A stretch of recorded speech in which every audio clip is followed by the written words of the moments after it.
Okay, so this little section follows on from where we finished at the top of page 32. The last part of Stave 2 is all focused on the flashback involving the interaction with Belle, Scrooge's ex-fiancée. So it starts here, which is at the top of page 32 in your books if you want to read along. His former self turned down the lamps as he gave utterance to the wish, and Scrooge and the ghost again stood side by side in the open air. "My time grows short," observed the spirit. "Quick!" This was not addressed to Scrooge or to anyone whom he could see, but it produced an immediate effect, for again Scrooge saw himself. He was older now, a man in the prime of life. His face had not the harsh and rigid lines of later years, but it had begun to wear the signs of care and avarice. There was an eager, greedy, restless motion in the eye, which showed the passion that had taken root, and where the shadow of the growing tree would fall. He was not alone, but sat by the side of a fair young girl in a mourning dress, in whose eyes there were tears, which sparkled in the light that shone out of the ghost of Christmas past. "It matters little," she said softly. "To you, very little. Another idol has displaced me, and if it can cheer and comfort you in time to come, as I would have tried to do, I have no just cause to grieve." So when she mentions here another idol, she's talking about obviously an object of worship, and she means money. So when she's talking about another idol that has displaced her, she means that money has effectively taken her role in his life. "What idol has displaced you?" he rejoined. "A golden one."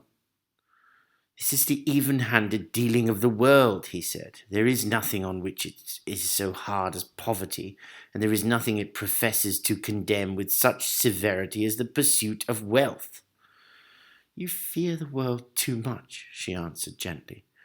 "All your other hopes have merged into the hope of being beyond the chance of its sordid reproach. I have seen your nobler aspirations fall off one by one until the master passion, gain, engrosses you. Have I not?" So in this exchange here, Scrooge is imagining almost being told off by the world for being poor. That's the way in which the world punishes people. But Belle argues that the world isn't as mean as Scrooge seems to think, that it won't tell him off for not being poor. "What then?" he retorted. "Even if I have grown so much wiser, what then? I am not changed towards you." She shook her head. "Am I?" "Our contract is an old one.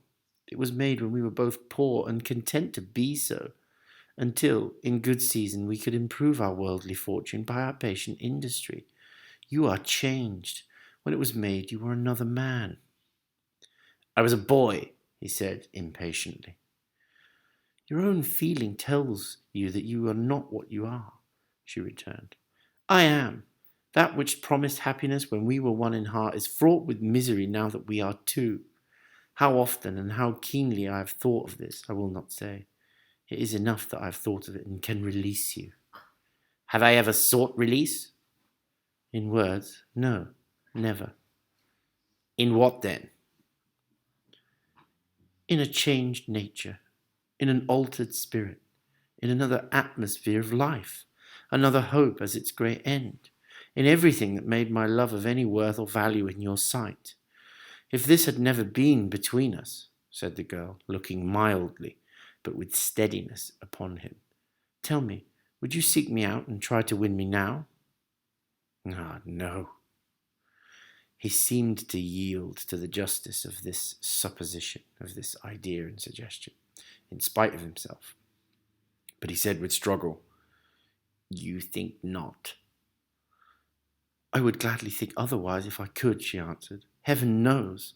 When I have learned a truth like this, I know how strong and irresistible it must be. But if you were free today, tomorrow, yesterday, can even I believe that you would choose a dowerless girl?" This is a girl who isn't inheriting a lot of wealth. "You, who in your very confidence with her weigh everything by gain, or, choosing her, if for a moment you were false enough to your one guiding principle to do so," this she means greed, Do I not know that your repentance and regret would surely follow? In that sentence there, she means that he would instantly regret it if he did even choose her now. I do, and I release you with a full heart for the love of him you once were. He was about to speak, but with her head turned from him, she resumed. You may. The memory of what is past half makes me hope you will have pain in this. A very, very brief time, and you will dismiss the recollection of it gladly as an unprofitable dream, from which it happened well that you awoke. May you be happy in the life you have chosen. She left him, and they parted. Spirit, said Scrooge, show me no more. Conduct me home. Why do you delight to torture me? One shadow more, exclaimed the ghost. No more, cried Scrooge. No more. I don't wish to see it. Show me no more. But the relentless ghost pinioned him in both his arms. That means kind of pinned him back and forced him to observe what happened next. They were in another scene and place, a room not very large or handsome, but full of comfort. Near to the winter fire sat a beautiful young girl, so like that last that Scrooge believed it was the same, until he saw her, now a comely matron, sitting opposite her daughter.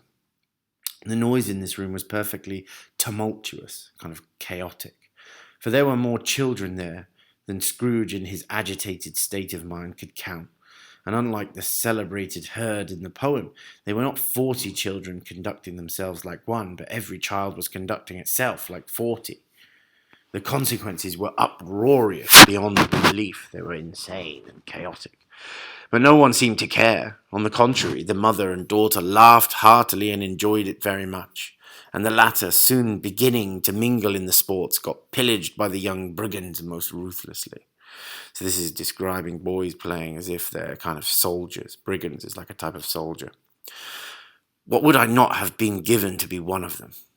Though I never could have been so rude. No, I wouldn't for the wealth of all the world have crushed that braided hair and torn it down, and for the precious little shoe I wouldn't have plucked it off, God bless my soul, to save my life. As to measuring her waist in sport as they did, bold young brood, I couldn't have done it. I should have expected my arm to have grown round it for a punishment, and never come straight again. And yet I should have dearly liked, I own, to have touched her lips, to have questioned her, that she might have opened them, to have looked upon the lashes of her downcast eyes, and never raised a blush, to have let loose waves of hair, an inch of which would be a keepsake beyond price. In short, I should have liked, I do confess, to have had the lightest license of a child, and yet to have been man enough to know its value. But now a knocking at the door was heard, and such a rush immediately ensued that she was laughing face, and plundered dress was borne towards it in the centre of a flushed and boisterous group, just in time to greet the father, who came home attended by a man laden with Christmas toys and presents. Then the shouting and the struggling and the onslaught that was made on the defenceless porter, the scaling him with chairs for ladders to dive into his pockets, despoil him of brown paper parcels, hold on tight by his cravat, hug him round his neck, pummel his back, and kick his legs in irrepressible affection. The shouts of wonder and delight with which the development of every package was received, the terrible announcement that the baby had been taken in the act of putting a doll's frying pan into his mouth, and was more than suspected of having swallowed a fictitious turkey glued on a wooden platter. The immense relief of finding this a false alarm, the joy and gratitude and ecstasy, they are all indescribable alike. It is enough that by degrees the children and their emotions got out of the parlour, and by one stair at a time up to the top of the house, where they went to bed and so subsided. And now Scrooge looked on more attentively than ever, when the master of the house, having his daughter leaning fondly on him, sat down with her and her mother at his own fireside. And when he thought that such another creature, quite as graceful and as full of promise, might have called him father, and been a springtime in the haggard winter of his life, his sight grew very dim indeed. Belle, said the husband, turning to his wife with a smile, I saw an old friend of yours this afternoon. Who was it? Guess. How can I? Don't I know, she added in the same breath, laughing as he laughed. Mr. Scrooge. Mr. Scrooge it was. I passed his office window, and as it was not shut up and he had a candle inside, I could scarcely help seeing him. His partner lies upon the point of death, I hear, and there he sat alone, quite alone in the world, I do believe. "Spirit," said Scrooge in a broken voice, "remove me from this place." "I told you these were shadows of the things that have been," said the ghost, "that they are what they are. Do not blame me." "Remove me!" Scrooge exclaimed. "I cannot bear it." He turned upon the ghost, and seeing that it looked upon him with a face in which in some strange way there were fragments of all the faces it had shown him, wrestled with it. "Leave me! Take me back! Haunt me no longer!"